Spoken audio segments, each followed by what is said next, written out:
புரட்சிக்கு வித்திட்ட படைப்புகள் அப்படின்ற இந்த கருத்தரங்கத்துக்கு வந்திருக்கக்கூடிய அத்துணை தோழர்களையும் மக்கள் மன்றத்தின் மாணவர் இளைஞரணி சார்பாக வருக வருகவென வரவேற்று, கலைகள் யாவும் மக்களுக்கானவை அப்படின்ற ஒரு கொட்டேஷன் பார்த்தீங்கன்னா அங்கே எழுதியிருக்காங்க. இன்னைக்கு எல்லா கலைகளும் மக்களுக்கானதாக தான் இருக்கா அப்படின்னு பார்த்தீங்கன்னா அப்படிதான் கிடையாது. பெரும்பாலான கலைகள் வந்து பார்த்தீங்கன்னா முதலாளித்துவத்துக்கான கலைகளாக தான் இருந்துட்டு இருக்கு. அந்த வகையில் நம்ம எப்படி கலைகள் யாவும் மக்களுக்கானவை அப்படின்னு சொல்ல முடியும் பார்த்தீங்கன்னா, எந்த கலை அல்லது எந்த ஒரு இலக்கியம், நாடகம், திரைப்படம், பாடல், புத்தகம் வந்து மக்களை பத்தி பேசுதோ, மக்கள் அதனுடைய கதாபாத்திரங்களா இருக்காங்களோ, எந்த ஒரு இலக்கியம் மக்களுடைய வழியை பேசுதோ அந்த இலக்கியங்களால மட்டும்தான் மக்களுக்கான கலையா வந்து இருக்க முடியும். அந்த வகையில நம்ம இன்னைக்கு பேசக்கூடிய புத்தகங்கள் எல்லாமே 1000 புத்தகங்கள் இங்க இருக்கலாம். ஆனா ஒரு சில புத்தகங்கள் மட்டும்தான் மக்களுடைய வழியை பேசக்கூடியதா இருக்கு. அப்படின்ற வகையில நம்மளுடைய இந்த புத்தகங்கள் வந்து நம்ம மக்கள் கிட்ட போகணும் அப்படின்ற ஒரு நோக்கத்தோடு தான் இந்த கருத்தரங்கத்தை வந்து நம்ம கொண்டு போயிட்டு இருக்கோம். எனக்கு கொடுத்திருக்க தலைப்பு வந்து பாத்தீங்கன்னா பிரெஞ்சு புரட்சி. இதை வந்து நான் போன இதே மாதிரி ஒரு ஜனவரி நிகழ்ச்சியில பேசின மாதிரி எனக்கு ஞாபகம். அதனுடைய ஒரு தொடர்ச்சியாவே இந்த உரையில் இருக்கணும் அப்படின்றதான் நான் வந்து விரும்புறேன். ரஷ்ய புரட்சியை அதுக்குள்ள போறதுக்கு முன்னாடி ஒரு சின்ன கவிதையோட தொடங்கினா நல்லா இருக்கும் அப்படின்னு நினைக்கிறேன். தந்தை பெரியார் அவர்கள் வந்து இருக்கும் போது கலைஞர் கருணாநிதி வந்து இந்த கவிதையை வந்து எழுதியிருக்காரு. என்னன்னு பார்த்தீங்கன்னா, எரிமலையாய் சுடுதலாய், எரிமலையாய் சுடுதலாய், இயற்கை கூட்டாய், எதிரிகளை நடுங்க வைக்கும் இடியொலியாய், இறைவனுக்கே மறுப்பு சொன்ன இங்கச்சாலாய், ஏன் என்று கேட்க வைத்த வைர நெஞ்ச வாழ்க்கையராய் வாழ்ந்தார் தந்தை பெரியார் அப்படின்னு சொல்லிட்டு ஒரு இளைஞர் சபை எழுதியிருக்காங்க. நம்ம ஒரு கவிதையை கேட்கிறோம்னா அதுல யாரையாரோ பேர்லாம் வருது, அவங்க யாரும் தெரிஞ்சுக்கணும்னு ஒரு ஆர்வம் இருக்கும். அந்த வகையில இன்னைக்கு நம்ம பேச போறதுல ஏன் என்று கேட்க வைத்த வைர நெஞ்ச வாழ்க்கையராய், இந்த வாழ்க்கையை பத்தி நம்ம பேசுறோம் அப்படின்னும் போது இந்த கவிதையோட தொடங்கினா நல்லா இருக்கும் அப்படின்னு நினைச்சேன். அதுக்காக இந்த கவிதையை வந்து உங்ககிட்ட நான் சொல்லியிருக்கேன். இந்த ரஷ்ய புரட்சி வந்து பாத்தீங்கன்னா பல புரட்சிகளுக்கு ஒரு முன்னோடியா இருக்கு.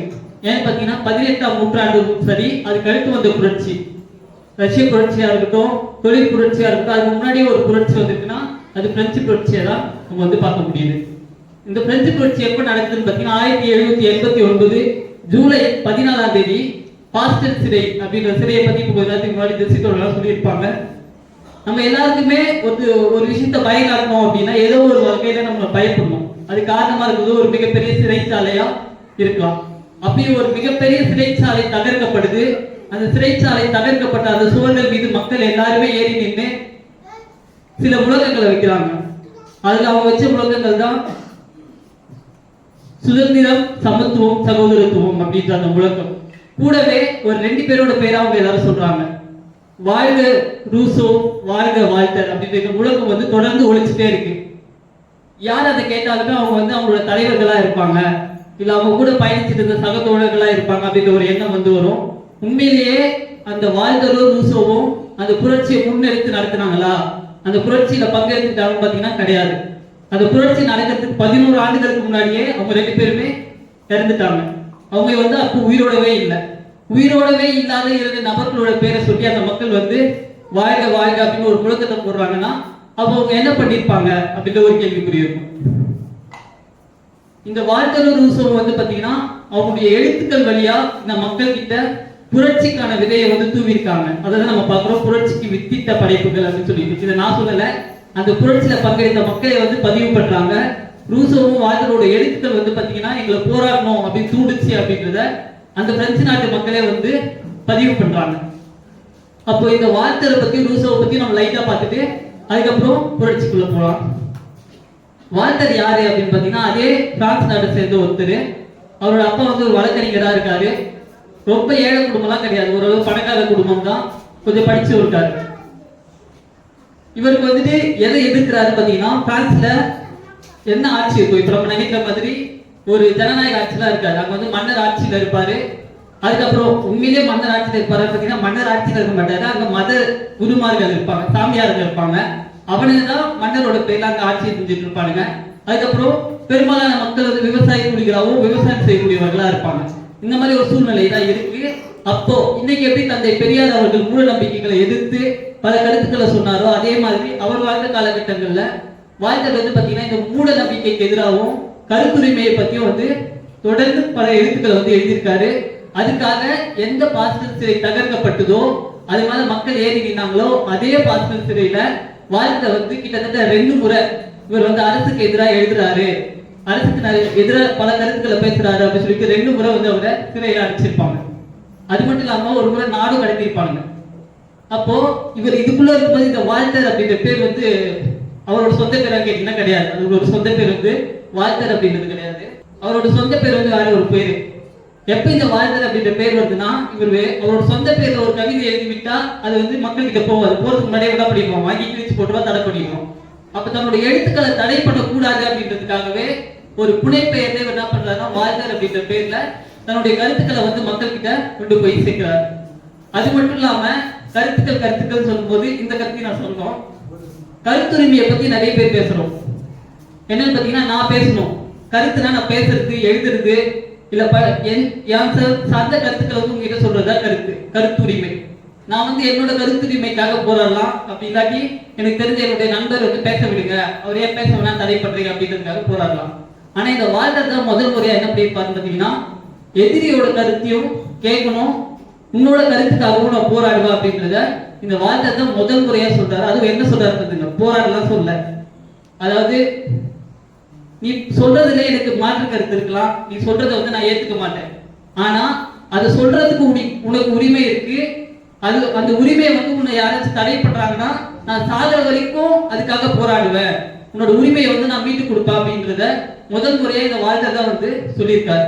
இதுல என்னங்க மோடி வந்து இப்ப இங்க என்ன வேணாலும் பேசிட்டு போலாம் அப்படின்னு தான் இப்ப வாழ்க்கை சொல்றாரு. புரியுதுங்களா? நான் சொல்றது மட்டும் நீங்க கேட்க வேணாம். இப்ப மோடி வந்து இங்க நின்று பேசினாலும் அதையும் நீ கேட்கணும், அந்த மோடிக்கும் பேசுறதுக்கு உரிமை இருக்கு அப்படின்னு சொல்லிட்டு இந்த வாழ்க்கை சொல்றாரு. இது வந்து நல்ல விஷயமா?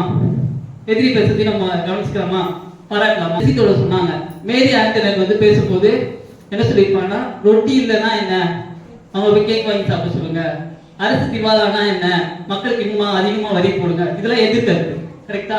அவங்க மக்களுக்காக பேசினா அது மக்களுக்கான கருத்து. இப்ப மேரி ஆண்டனி பேசுறது எல்லாமே எதிர்கருத்து. எதிர்கருத்தும் இந்த சமூகத்துல கண்டிப்பா இருக்கணும். ஏன்னா இந்த எதிர்கருத்துக்கள் தான் மக்களை போராடணும் அப்படின்ற ஒரு உணர்வை தூண்டி விடுது. எதிர்கருத்தே இல்லைன்னா மக்கள் வந்து போராடணும் யோசிப்பாங்க அப்படின்றது தெரியாது. அப்போ எதிரிகளோட கருத்துக்களை சொல்றதுக்கு வாய்ப்பு கொடுக்கணும். அந்த கருத்துக்கள் மக்கள் மத்தியில போராட்டத்துக்கான உணர்வை ஏற்படுத்துவதற்கான வாய்ப்பு வந்து அதிகமா இருக்கு அப்படின்றத நம்ம புரிஞ்சுக்கணும். தொடர்ந்து வாழ்க்கை பத்தியே பேசிட்டு இருக்கோம். அடுத்து ரூசோ என்னதான் பண்ணாரு அப்படின்னா, ரூசோவை பத்தி சொல்லணும்னா அவருடைய ஒரு புத்தகம் சமூக ஒப்பந்தம் அப்படின்றது அந்த புத்தகத்தோட பேரு. இன்னொரு விஷயத்த சொல்றேன், வால்டர் ரூசோ அப்படின்னு பேரை சேர்த்து சொல்லும்போது 2 பேரும் நண்பர்களா இருப்பாங்க நினைச்சிடாதீங்க. அவங்க எப்படிலாம் வந்து பேசிப்பாங்க, எப்படி விமர்சிப்பாங்க அப்படின்றத நான் பின்னாடி சொல்றேன். இந்த ரூசோ வந்து பாத்தீங்கன்னா சமூக ஒப்பந்தம் அப்படின்ற அந்த புத்தகத்தில் என்ன எழுதிட்டாரு அப்படின்னா, ஒவ்வொரு மனுஷனும் பிறக்கும் போது சுதந்திரமா தான் பிறக்கிறான். ஆனா இந்த சமூகத்துல அவன் வளரும் போது அவனுக்கு ஏகப்பட்ட விலங்குகள் சங்கிலி ஏகப்பட்ட விலங்குகள் வந்து பூட்டப்படுது அப்படின்றத சொல்றாரு. அது எதுவா வேணாலும் இருக்கலாம், மதமா இருக்கலாம், நிறமா இருக்கலாம், சாதியா இருக்கலாம். இந்த மாதிரி ஏகப்பட்ட ஏற்றத்தாழ்வுகளோட அந்த மனிதன் வந்து வளர்க்கப்படுறான் அப்படின்ற விஷயத்த ரூசோ வந்து சொல்லியிருக்காரு. இது வந்து இப்ப சொல்றது ஈஸி. அந்த காலத்துல 1700 காலகட்டங்கள்ல அவர் வந்து தன்னுடைய புத்தகங்கள்ல இது சொல்லியிருக்காரு.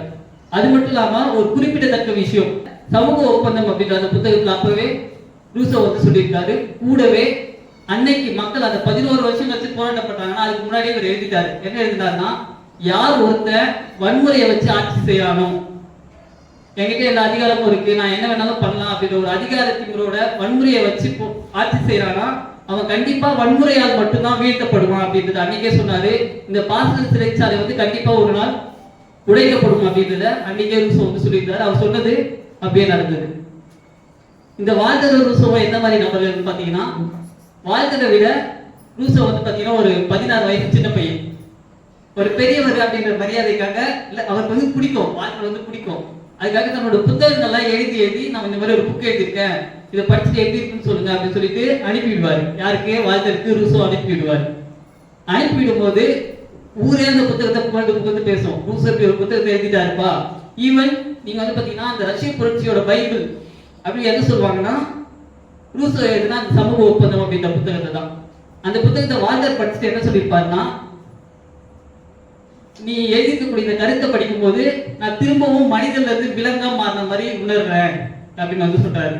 இப்போ வந்து நான் 2 கால நடக்க பழகிட்டேன், திரும்ப என்னால 4 கால நடக்கிறது அப்படின்றது சாத்தியமே கிடையாது அப்படின்னு சொல்லிட்டு ஒரு விமர்சனத்தை யார் வைக்கிறாருன்னா வால்டர் வந்து ரூசோவோட இந்த புத்தகத்தின் மீது வச்சிருக்காரு.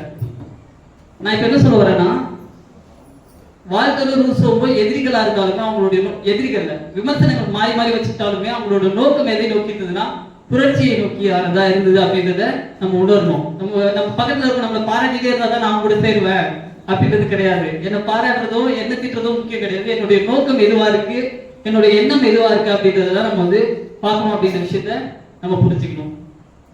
இந்த பிரெஞ்சு புரட்சி வந்து பாத்தீங்கன்னா நடந்த அதே காலகட்டத்துலதான் இன்னொரு புரட்சியும் சமகாலத்துல நடக்குது. அதுதான் தொழில் புரட்சி. தொழில் புரட்சி பத்தி எத்தனை பேருக்கு தெரியும் தெரியல. தொழில் புரட்சினா என்னன்னா, மக்கள் வந்து அது வரைக்கும் கையில தான் வேலை செய்யணும். இப்ப அறுப்பு இருக்குன்னா கையில தான் அறுப்பு இருக்கணும், ஆமா இல்ல. இப்போ ஒரு விஷயத்தை செய்யணும், எல்லாத்துக்கும் கையை பயன்படுத்தணும்னா அதுக்கு பதிலா அதுக்கு மாற்றா எந்திரங்களை வந்து கண்டுபிடிக்கிறாங்க. அந்த எந்திரங்கள் கண்டுபிடிக்கப்பட்ட அந்த காலகட்டத்தை தான் என்ன சொல்றாங்கன்னா தொழில் புரட்சி அப்படின்னு சொல்றாங்க. இந்த தொழில் புரட்சிக்கும் இதுக்கும் சம்பந்தம் இருக்கு, இதை நான் பின்னாடி சொல்றேன். அந்த தொழில் புரட்சியில ஒரு மிஷினை கண்டுபிடிக்கிறாங்க, ஒரு எந்திரத்தை கண்டுபிடிக்கிறாங்க. அந்த எந்திரம் தான் கில்லட்டின். இந்த இடத்துல பிரெஞ்சு மக்கள் எல்லாருமே என்ன பண்றாங்கன்னா, தங்களுடைய நாடு ஜனநாயக நாடா இருக்கணும், நாங்க மன்னர்கள் கீழே இருக்க மாட்டோம்னு போராட்டம் பண்றாங்க. அதே சமகாலத்துல தொழில் புரட்சியும் நடக்குது. அதனுடைய ஒரு கண்டுபிடிப்பு தான் கில்லட்டின். அந்த கில்லட்டின்ல வச்சுதான் அந்த 16ஆம் லூயியா இருக்கட்டும், அவருடைய மனைவி மேரி ஆண்டனெட்டா இருக்கட்டும், 2 பேருக்கும் கில்லட்டின்னா என்னன்னா ஒண்ணும் இல்ல, இப்படி ஒரு பெரிய கம்பி இருக்கும், அதுக்கு மேல ஒரு பிளேட் இருக்கும். பெரிய நான் சொல்றதெல்லாம் பெருசா நினைச்சுக்கோங்க. 2 கம்பி, அதுக்கு மேல ஒரு பிளேட் இருக்கும். கீழே வந்து ஆட்டை வெட்டுறதுக்கு ஒரு குழி மாதிரி வந்த மாதிரி இருக்கும்ல, அது வந்து நம்மளோட தலையை வச்சிருவானுங்க. அங்க இருக்க அந்த சுவிட்சை எடுத்து விட்டா அந்த கத்தி அங்கிருந்து வேகமா வந்து தலையில வந்து நம்ம தலை துண்டாயிடும். சரியா? இந்த மிஷினோட பேர் தான் கில்லட்டின். இதுல அந்த மக்கள் அந்த ராணியையும் அந்த அரசரையும் வச்சு கொன்னாங்க. அந்த அரசனும் ராணியும் எவ்வளவு கொடுமையான ஆட்சியை பண்ணியிருந்தா இதை மக்கள் வந்து அவங்க இறந்ததை இறக்கணும் அப்படின்னு ஒரு முடிவுக்கு வராங்கன்னா அவ்வளவு ஈஸியா யாராச்சும் இறக்கணும் முடிவுக்கு வந்துடுமா? அந்த அளவுக்கு அந்த மக்களை வந்து அவங்க கொடுமை பண்ணியிருக்காங்க அப்படின்றத நம்ம புரிஞ்சுக்கணும். இன்னொரு விஷயம், ஒருத்தர் எழுதுறாரு, இந்த 16ஆம் லூயி வந்து மக்கள் கிட்ட போயிட்டு திரும்ப வந்தாருனாலே அவர் ஒரு 2 கழுதைகளோட வருவாராம். அந்த கழுதையில ஒரு கழுதையில என்ன இருக்குன்னா, அந்த கழுதை ஃபுல்லா ஒரு பெரிய மூட்டையில தானியங்களை வச்சிருப்பாரு, இன்னொரு மூட்டையில ஃபுல்லா வரி வசூல் பண்ணதுக்கான அந்த ரசீது இருக்கும்ல அதை கொண்டு போவாரு. கொடுமை என்னன்னா, அந்த மக்கள் ஆல்ரெடி சாப்பாடே இல்லாம இருக்காங்க. அந்த மக்களை பார்த்துட்டு போகும்போது இவர் கொடுத்துட்டு போகணும். சரியா?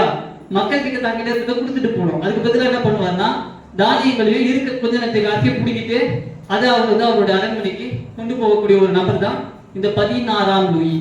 இது என்ன 16ஆம் லூயி 15ஆம் லூயிலாம் அப்படின்னு பாத்தீங்கன்னா, அரசர்கள் பத்தி நமக்கு தெரியும். அவங்க பரம்பரையா தான் ஆட்சிக்கு வருவாங்க. முதல்ல ஒருத்தர் இருந்தாருன்னா அவர் முதல் லூயி, அடுத்து 2ஆம் லூயி, 3ஆம் லூயின்னு 16ஆம் லூயி அப்படின்னு பரம்பரையா ஆட்சியில் இருக்கக்கூடியவர்கள் தான் இந்த அரச பரம்பரை. நம்ம எல்லாருக்குமே தெரியும், ஒரு சமூகமும் இன்னொரு சமூகமா மாற்றம் அடையும் அப்படின்ற விஷயம். இப்ப வந்துட்டு ஒரு முதலாளித்துவ சமூகம் ஒரு மன்னர் சமூகம் அல்லது நிலப்பிரபுத்துவ சமூகம் என்னவா மாறும்னா ஒரு முதலாளித்துவ சமூகமா வரும். அதாவது போன வருஷம் வரைக்கும் நான் வந்து ஒரு விவசாயியா இருந்தா இந்த வருஷம் தொழிலாளியா தான் மாற முடியும். கரெக்டா? அவர் தொழிலாளியா மாறும். அதை அப்படியே நினைச்சுக்கோங்க. ஒரு ஆண்டான் அடிமை வந்து என்ன பண்ண முடியும்னா ஒரு முதலாளித்துவ சமூகத்துக்குள்ளாரதான் போக முடியும். டைரக்டா ஜனநாயக சமூகத்துக்கு போக முடியுமா அப்படின்னு பாத்தீங்கன்னா அது கேள்விக்குறி.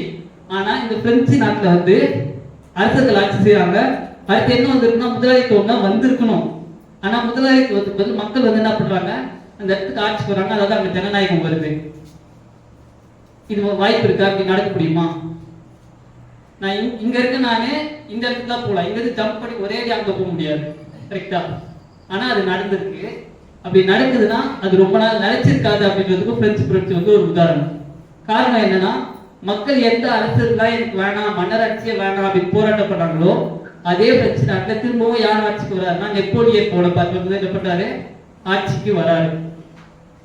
எப்படி நடக்கும் அப்படின்னு பாத்தீங்கன்னா, அந்த போராட்டத்தை மக்கள் தான் முன்னெடுத்து நடத்துறாங்க. ஆனா அந்த போராட்டம் அதே நேரத்துல தான் தொழில் புரட்சி நடந்தது அப்படின்னு சொன்னேன். அந்த தொழில் புரட்சியை கண்டுபிடிச்சு அவர் பெரிய பெரிய எதிர்த்தெல்லாம் கண்டுபிடிச்சு வச்சிருக்காங்கன்னா வேலைக்கு ஆள் வேணுமா வேணாமா? மக்கள் தான் நான் வேலைக்கு வர மாட்டேன்னு சொல்ல முடியுமா? அப்போ அந்த தொழில் புரட்சியும் சமகாலத்துல நடக்குதுன்னா காரணம் என்னன்னா, இவன் மன்னர்கிட்டே அடிமையா இருந்தானா இவன் வேலைக்கு வந்து வர முடியாது, பண்ணை அடிமையா தான் இருப்பான். கிராமத்துல இருந்து அங்க தொழிற்சாலை கட்டி அங்க வந்து எந்திரத்தை கொண்டு வந்து அங்க ஒரு பெரிய தொழிலை நடத்துறதுக்கு வாய்ப்பு கிடையாது. அதுக்கு பதிலா இவ போராட்டம் பண்ணி முதல்ல இந்த மன்னர் ஆட்சியை ஒழிச்சுக்கலாம் அப்படின்னு வந்து நினைக்கிறான். அதுக்கப்புறமா நம்ம மன்னர் ஆட்சி திரும்பவும் கொண்டு வரலாம் அப்படின்னு நினைச்சிட்டு தான் அந்த புரட்சி வந்து அன்னைக்கு நடந்திருக்கு அப்படின்றதையும் நம்ம வந்து கருத்துல வச்சிருக்கணும். அடுத்தபடியா புரட்சி வந்து பாத்தீங்கன்னா ரஷ்ய புரட்சி நான் முதல் கட்டத்துல வந்தது அப்படின்றது சொன்னேன்.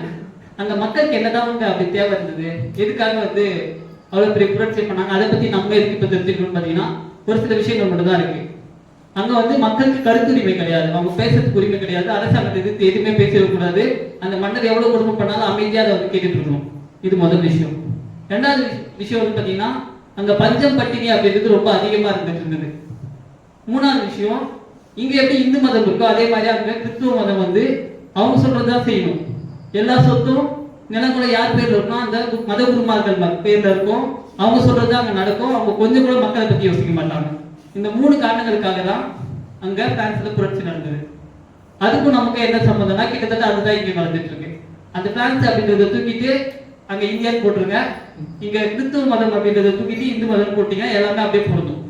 புரியுதுங்களா? அந்த 1789 எப்படி பிரெஞ்சு நாடு இருந்ததோ அந்த காலகட்டத்துல அதே நிலைதான் இன்னைக்கு இந்தியாவில இருந்துட்டு இருக்கு அப்படின்றத நம்ம புரிஞ்சுக்கணும். அதுக்காக தான் நம்ம இந்த புரட்சியை பத்தி தெரிஞ்சுக்கணும் அப்படின்றத புரிஞ்சுக்கணும். அங்க எப்படி ஒரு மன்னர் இருந்தாலும் அதே மாதிரி வந்து மோடி இருக்கான். மக்கள் எப்படி வேணாலும் போட்டு நான் ஒரு அப்படியே இவ்வளோ 1 லட்ச ரூபாய் 2 லட்ச ரூபாய் கோடு போட்டு சுத்துவேன் அப்படின்னு வந்து சுத்துவாரு. சரிங்களா? அங்க எப்படி கிறிஸ்துவ மதம் இருந்ததோ அதே மாதிரி இங்க இந்து மதம் இருக்கு. அங்க யூதர்கள் இருப்பாங்க, பிரான்ஸ்ல யூதர்கள் இருப்பாங்க, மற்ற மதத்துக்காரங்களா இருப்பாங்க. அவங்களாம் இருக்கக்கூடாது, கத்தோலிக்க மதத்தை சேர்ந்தவங்க மட்டும்தான் நல்லா இருக்குமோ அப்படின்றதுதான் அங்க பிரான்ஸ்ல அன்னைக்கு நிலை. இன்னைக்கு வந்து அதே தான். இங்க நாங்க இந்துக்கள் மட்டும்தான் இருப்போம், மற்ற சிறுபான்மையினராக இருக்கக்கூடிய கிறிஸ்துவர்களும் சரி முஸ்லீமும் சரி யாரையும் இருக்கக்கூடாது அப்படின்றதுதான் இன்னைக்கான இந்த சூழலா இருந்துட்டு இருக்கு. அப்போ நம்ம வரலாறு என்ன சொல்லுதுன்னா, வரலாறை பார்த்து நம்ம கத்துக்க வேண்டிய விஷயங்கள் நிறைய இருக்கு அப்படின்றத நம்ம புரிஞ்சுக்கணும். அந்த சூழலை இன்னைக்கு சூழலோட நம்ம ஒப்பிட்டு பார்க்கணும். இதுலயும் கொடுமை என்னன்னா, எந்த மக்கள் வந்து எங்க மதத்தின் பேரால ஒடுக்குறாங்க, எங்களுக்கு கருத்து சுதந்திரம் இல்லை, நாங்க எங்கே கெட்டு போனா என்னன்னு அவன் ஆடம்பரமா வாழ்றா அப்படின்னு சொல்லிட்டு புரட்சி நடந்ததோ 1789 அதே நாட்டுக்கு அதே நாளை கொண்டாடுறதுக்காக பிரான்ஸ்ல ஒரு புரட்சி நடந்தது அப்படின்றது கொண்டாடுறதுக்காக 2023 மோடி என்ன பண்றாருன்னா அந்த நாட்டுக்கு போறாரு. அவனும் யாரை கூப்பிடுறான்னு பாத்தீங்கன்னா உலகத்துல எவ்வளவு விருந்தாளிகள் இருக்காங்க, அவங்களாம் கூப்பிடல, மோடியை கூப்பிடுறான்.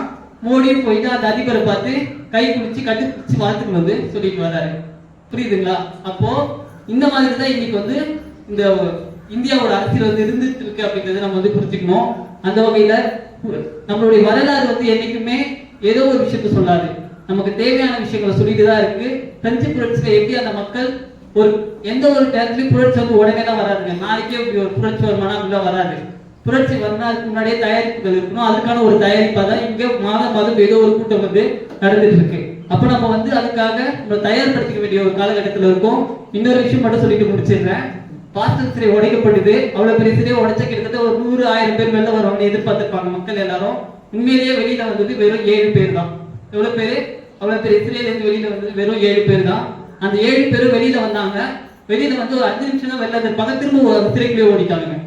காரணம் என்னன்னா, பல ஆண்டுகளா அவங்க எதுல இருக்காங்கன்னா இருட்டிலேயே இருந்திருக்காங்க. இருட்டுல இருந்தவங்க வெளிச்சத்துக்கு வந்து அவங்க கண்ணு பூசுமா பூசாதான்? பூசும்ல, அதனால உள்ள போயிடுறாங்க. இதுதான் புரட்சி கவிஞர் பாரதிதாசன் வந்து பூட்டியே பூட்டின் கதவுகள் திறக்கப்பட்டது, சிறுத்தையே வெளியில வா அப்படின்னு பாடியிருப்பாரு. இப்ப இதுல இருந்து நம்ம என்ன புரிஞ்சுக்கணும்னா, காலகாலமா மக்கள் அடிமையாவே இருக்காங்க வச்சுக்கோங்களேன். அவங்க விடுதலையும் கிடைச்சிருக்கும், கிடைச்சாலும் கிடைச்ச விடுதலையை அனுபவிக்கிற அளவுக்கு அவங்களோட மனநிலை வந்து தயாரா இருக்காரு. திரும்பவும் நான் இருந்த இடத்துக்கே போறேன் அப்படின்னு ஓடக்கூடிய சூழல் தான் இன்னைக்கு வந்து இருந்துட்டு இருக்கு. அப்படி இருக்கக்கூடிய மக்களை மாற்ற வேண்டிய ஒரு கடமை வந்து நம்ம கிட்ட இருக்கா அப்படின்றத சொல்லிட்டு எனக்கு வாய்ப்பளித்த அத்துணை தொழில்களுக்கு நன்றி.